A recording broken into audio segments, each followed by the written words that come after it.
Bismillahirrahmanirrahim. Assalamualaikum warahmatullahi wabarakatuh. Teman-teman, beberapa hari yang lalu saya diberikan sebuah pertanyaan yang notabene pertanyaan ini terjangkit di dalam pikiran kaum muda. Apa itu pertanyaannya? Lebih prioritas mana? Menikah dulu atau mapan terlebih dahulu?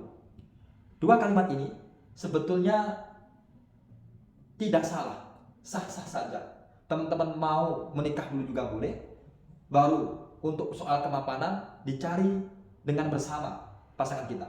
Atau mapan dulu juga boleh, karena sebagai manusia tidak menafikan kalau semua kebutuhan dasar atau pokok kehidupan manusia itu juga butuh yang namanya uang. Dan untuk menghidupi kebutuhan sehari-hari pasangan kita juga perlu uang. Artinya apa? Kemapanan itu juga penting. Mau beli makan pakai uang, mau memenuhi kebutuhan sehari-hari kita juga pakai uang, membelikan peralatan kecantikan untuk pasangan kita juga perlu uang. Semuanya juga butuh uang. Makanya tidak salah ketika ada orang yang bilang cinta itu hanya sehari dua hari, selebihnya tidak ada cinta. Karena kita sudah disajikan oleh kehidupan sehari-hari, yang dimana kehidupan ini harus kita penuhi dengan uang. Kalau tidak ada uang, tidak ada materi, semuanya tidak bisa jalan. Jadi kita tidak bisa menyalahkan atau menjas bahwa kalau ada orang yang mementingkan kemapanan dulu baru menikah, itu juga tidak bisa kita salahkan.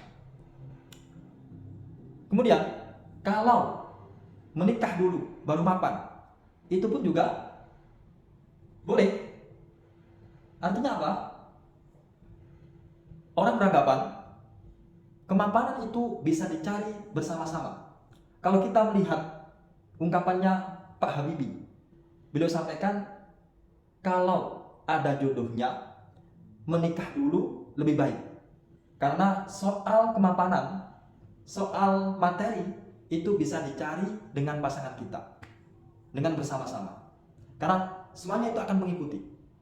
Lalu bagaimana dengan pandangan Islam melihat realitas sosial yang terjangkit di pikiran kaum muda? Bisa dikatakan ini adalah logical policy yang menghinggapi pikiran kaum muda. Dan kadang-kadang hal semacam ini, kalau kita tidak punya gambaran atau basic atau dasar keilmuan, maka untuk melangkah ke jenjang pernikahan itu was-was. Apa iya sih bisa untuk melalui kehidupan sehari-hari?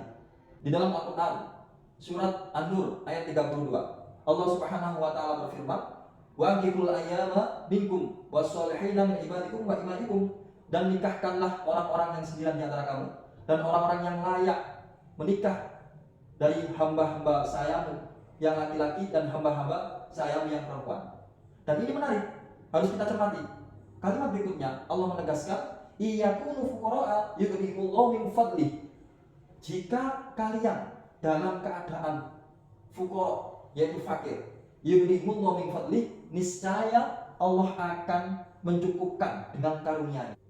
Kalau kita memahami ayat ini, Allah menegaskan dan meyakinkan kepada kita sebagai hamba, jika engkau dalam posisi fakir, teman-teman, fakir itu di bawah miskin.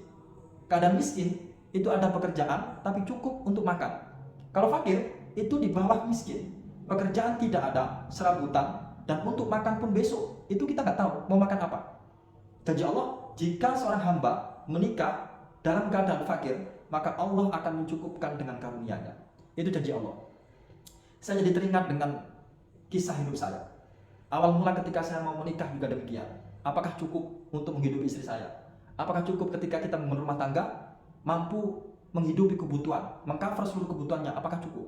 Dan ketika nanti punya anak, apakah bisa memberikan nafkah kepada anak?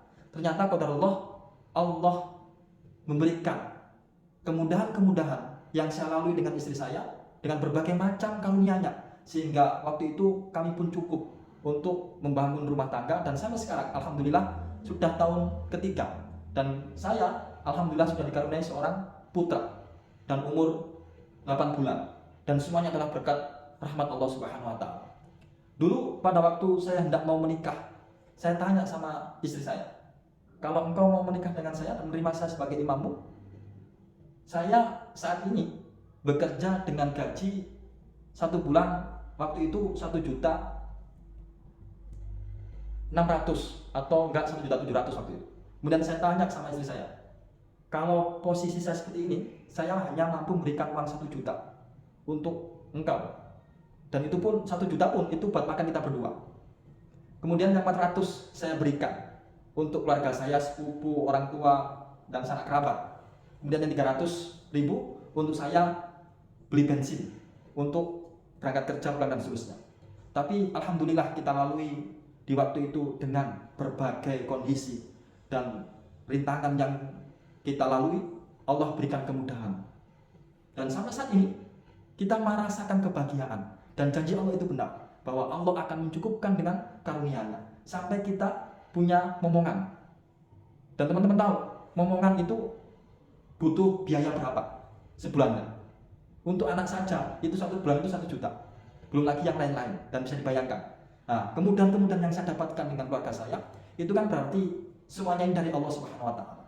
Sehingga menikah dulu itu boleh, baru soal kemapanan itu nanti kita cari bareng-bareng. Itu kalau saya lebih cenderung ke menikah dulu, kalau ketemu jodohnya, baru soal kemapanan bisa dicari bersama-sama. Tidak hanya itu teman-teman, ternyata baginda Rasul juga memberikan kalimat motivasi, dan di mana hadis ini diriwayatkan oleh Aisyah. Aisyah ini adalah istrinya baginda Rasul. Beliau juga disebut dengan Ummul Mukminin, ibunya orang-orang yang beriman. Hadis ini berbunyi, tajuju an-nisaa fa innahunna ya'tilakum bil mal. Nikahilah perempuan-perempuan di antara kalian semua, maka sesungguhnya Allah Subhanahu wa Ta'ala akan mendatangkan karunia-Nya, akan memberikan harta bendanya kepada kalian semua. Jika teman-teman nanti dalam posisi sendiri, kemudian hanya cukup untuk dimakan diri sendiri, dengan menikah Allah akan memberikan karunia-Nya, dan Allah akan mencukupkan keluarga yang sudah kita bangun. Tapi ingat, ketika kita memilih pasangan, yang harus diutamakan itu adalah agama. Sebagaimana Rasul pernah berpesan kepada umatnya, jika engkau ingin menikahi seorang perempuan, maka lihatlah 5 liha harta bendanya, wali fisabia dan keturunannya, wali jamaliha dan kecantikannya, wali diniha dan agamanya. 4 yang diprioritaskan: harta benda, keturunan, kecantikan, dan agama. Tapi ingat, ada redaksi kalimat terakhir. Rasulullah dengan detail menegaskan, fadfar bidalid dini talibat sadaka. Maka dahulukanlah seorang pasangan yang baik agamanya. Itu yang harus diprioritaskan. Karena dengan agama yang baik, maka semuanya akan mengikuti. Kalau ada seorang pemuda yang menikahi seorang karena kecantikan, maka ingat, kecantikan itu bisa musnah. Dan kalau ada seorang pemuda yang menikahi karena harta benda, ingat, harta benda itu pun juga bisa binasa. Jadi prioritasnya adalah agama. Karena kalau orang agamanya baik, agamanya bagus, soleh atau solihah, maka semuanya itu akan mengikuti. Bagaimana teman-teman? Sekarang sudah yakin, optimis dengan sikap untuk menentukan menikah dulu atau mapan dulu? Kedua-duanya sah-sah saja, tergantung kita mau pilih yang mana. Kalau secara pribadi, saya lebih sepakat dengan gagasan atau ucapan Pak B.J. Habibie. Jika sudah ketemu jodohnya, maka menikah dulu. Untuk soal kemapanan nanti bisa dicari dengan bersama-sama. Ibaratnya kalau saya pribadi menganalogikan dengan sandal. Sandal itu kan ada pasangannya teman-teman. Jadi kalau kita memakai sandal satu sebelah kanan, maka oleng karena satunya nggak kepake. Nah, kalau kita memakai kedua-duanya kiri dan kanan, maka bisa berjalan beriringan. Begitupun dengan rezeki. Kalau kita sudah punya pasangan, yakin, optimis, janji Allah itu benar, Allah akan mencukupkan, ya, karena kita sudah punya tanggung jawab untuk menafkahi istri, dan pasti ada motivasi untuk lebih giat lagi bekerja dan seterusnya.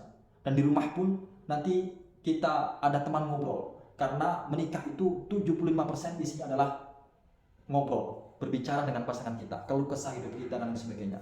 Mungkin hanya ini yang bisa saya sharekan kepada teman-teman. Semoga bermanfaat. Kita berjumpa lagi dalam konten yang lainnya dengan tema diskusi yang berbeda. Sekian, wassalamualaikum warahmatullahi wabarakatuh.